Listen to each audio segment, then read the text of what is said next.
عزم آہن فائنانس میں خوش آمدید۔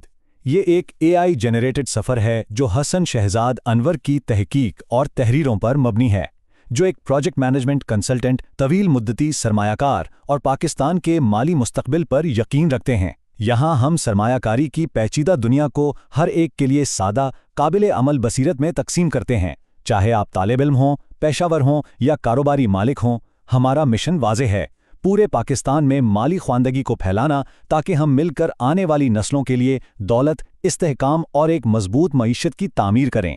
آئیے آج کی نشست کا آغاز کرتے ہیں۔ چلیں اسی سوال سے شروع کرتے ہیں۔ یہ ایک ایسا سوال ہے جو پہلی نظر میں بہت منطقی لگتا ہے نا، کہ بھئی اگر مہنگائی بری چیز ہے تو اسے ختم ہی کیوں نہ کر دیں، اسے صفر پہ لے آئیں، قیمتیں مستحکم، اخراجات کا اندازہ لگانا آسان۔ یہ تو کسی بھی معیشت کے لیے خواب جیسا لگتا ہے۔ لیکن آج ہم اسی معمے کو حل کریں گے کہ یہ خواب حقیقت میں ایک ڈراؤنا خواب کیوں بن سکتا ہے۔ تو سب سے پہلے ہمیں اس خیال کو سمجھنا ہوگا کہ صفر افراطی زر کا تصور خاص طور پر پاکستان جیسی ترقی پذیر معیشت کے لیے ایک پرکشش لیکن خطرناک جال ہے۔ یہ وہ چیز ہے جو کاغذ پر تو بہت اچھی لگتی ہے، لیکن عملی طور پر اس کے نتائج بالکل مختلف ہو سکتے ہیں۔ اب اس بات کو سمجھنے کے لیے یہ مثال بہت زبردست ہے۔ معیشت کو ایک رکی ہوئی تصویر کی طرح مت سوچیں جہاں سب کچھ ٹھہرا ہوا اور پرفیکٹ ہے۔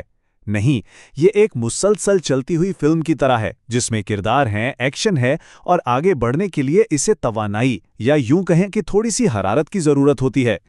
اور یہیں پر ہمارا ولن یعنی افراط زر ایک غیر متوقع ہیرو کے طور پر سامنے آتا ہے۔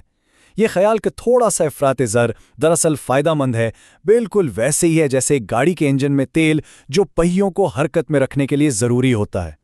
تو یہ جادو کام کیسے کرتا ہے؟ دیکھیے، جب لوگوں کو اندازہ ہوتا ہے کہ قیمتیں تھوڑی بڑھیں گی تو وہ کل کا انتظار کرنے کے بجائے آج خرچ کرنے کو ترجیح دیتے ہیں۔ اس سے کاروباروں کو پیسہ ملتا ہے، وہ نئی نوکریاں پیدا کرتے ہیں اور پھیلتے ہیں۔ یہی چیز سرمایہ کاری کو بھی فروغ دیتی ہے اور قرضوں کو بھی زیادہ قابل انتظام بنا کر پورے معاشی نظام کو رواں دواں رکھتی ہے۔ صفر افراط زر کا سب سے بڑا خطرہ یہ تفریط زر کا جال ہے۔ یہ ایک شیطانی چکر ہے جس سے نکلنا بہت مشکل ہے۔ ذرا تصور کریں، قیمتیں گر رہی ہیں تو لوگ خریداری ملتوی کر دیتے ہیں کہ کل چیزیں اور سستی ہوں گی۔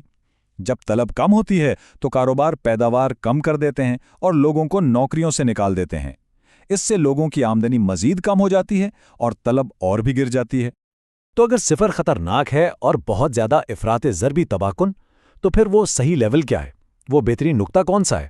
اب ہم پاکستان کے لیے اس احتیاط سے طے شدہ ہدف پر بات کریں گے۔ جی ہاں، وہ ہنسا ہے 5%۔ یہ پاکستان کے معاشی انجن کے لیے وہ بہترین درجہ حرارت ہے، نہ بہت ٹھنڈا نہ بہت گرم۔ یہی وہ سویٹ سپاٹ ہے جسے پالیسی ساز حاصل کرنے کی کوشش کرتے ہیں۔ ذرا اس ٹیبل پر ایک نظر ڈالیں۔ یہ بہت اچھی طرح واضح کرتا ہے کہ 5% ہی کیوں مثالی ہے۔ دیکھیں، 0 سے 1% پر آپ تفریط زر کے خطرے میں ہیں، جہاں معاشی سرگرمیاں جم جاتی ہیں، اور دوسری طرف 20% سے اوپر آپ شدید افراط زر کے افراتفری والے علاقے میں ہیں۔ لیکن 2 سے 5% کی یہ جو رینج ہے، یہ ترقی اور قابل انتظام قیمتوں کے درمیان ایک بہترین توازن فراہم کرتی ہے۔ اور یہ صرف کتابی باتیں نہیں ہیں۔ 5% کے ہدف کو حاصل کرنے کے حقیقی ٹھوس فوائد ہیں۔ اس کا مطلب ہے حقیقی معاشی ترقی، برآمدات میں مسابقت اور قومی قرض کو قابو میں رکھنا۔ یہ ایک صحت مند کام کرنے والی معیشت کی تصویر ہے۔ اب یہاں ایک عام اعتراض یہ سامنے آتا ہے کہ جاپان کا کیا؟ وہ تو کم افراط زر کے ساتھ ٹھیک ہیں۔ یہ ایک بہت اہم نقطہ ہے۔ تو آئیے دیکھتے ہیں کہ پاکستان جاپان کی نقل کیوں نہیں کر سکتا۔ اس سلائیڈ پر ایک نظر ڈالیں۔ فرق بالکل واضح ہے۔ پاکستان ایک نوجوان ملک ہے، ہمیں ہر سال لاکھوں نوکریاں پیدا کرنی ہیں۔ جاپان کی آبادی عمر رسیدہ ہو رہی ہے، ہماری بچت کی شرح کم ہے، ان کی بہت زیادہ ہے۔ وہ ایک طرح سے معاشی ریٹائرمنٹ کے مرحلے میں ہیں، ہمیں تو ابھی ترقی کی دوڑ لگانی ہے۔ تو اصل بات یہ ہے، جاپان اپنی دولت کو برقرار رکھنے کی کوشش کر رہا ہے، جبکہ پاکستان کو نئی دولت پیدا کرنے کی ضرورت ہے۔ ان کے اور ہمارے معاشی اہداف بنیادی طور پر مختلف ہیں۔ ہمیں حرکت، رفتار اور ترقی کی ضرورت ہے، نہ کہ جمود کی۔ ٹھیک ہے، تو اب ان تمام باتوں کو ایک ساتھ جوڑتے ہیں۔ افراط زر کو ایک دشمن کے طور پر دیکھنے کے بجائے ہمیں اسے ایک طاقتور قوت کے طور پر دیکھنا ہوگا جسے قابو میں لانے کی ضرورت ہے۔ یہ مثال اس پوری بحث کا بالکل صحیح خلاصہ کرتی ہے۔ مقصد آگ کو بجھانا نہیں ہے، بلکہ اسے کنٹرول شدہ سطح پر رکھنا ہے تاکہ ہمیں گرمی اور توانائی ملتی رہے، بغیر اس کے کہ وہ سب کچھ جلا دے۔ یہ سب توازن کا کھیل ہے۔ اور یہ بات اس خیال کو مزید پختہ کرتی ہے۔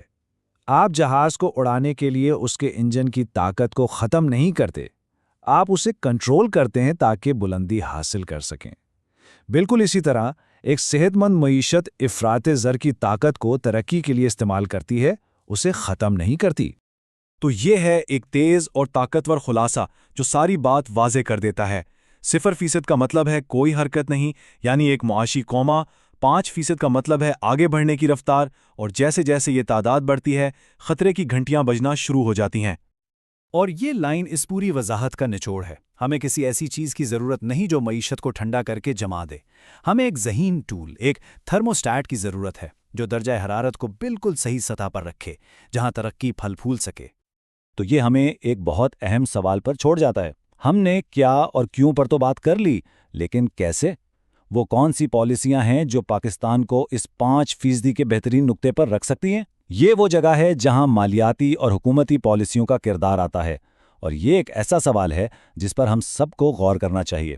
عزم آہن فائنانس سننے کا شکریہ۔